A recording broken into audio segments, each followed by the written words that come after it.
Ginawang collateral ang bahay. Walang titulo, pwede ba nilang kunin? So, ito in general terms lang po tayo. So, hindi pwedeng basta-basta kunin ng isang ang bahay, yung lupa. Kung wala po talagang titulo, kung walang kasulatan, walang real estate mortgage at walang court order. So, ang pinirmahan ninyo po no ay hindi automatic na nagpapasa ng ownership.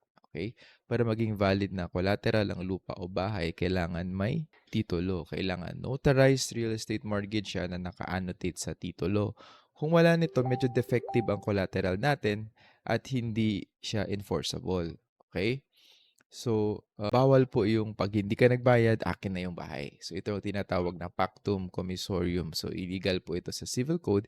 Hindi pwedeng magkasundo kayo na kapag hindi na ka nakabayad, automatic na kanila yung property mo. Kailangan dumaan muna sa foreclosure at sa korte. Okay? Kung gusto talaga nilang habulin, civil case po ang remedy at hindi sila pwedeng pumasok, kukunin ang bahay mo nang wala pong proseso. So, general terms lang So, kung pinagbantaan ka ng ganito, isave mo yung mga documents at humanap ka ng abogado.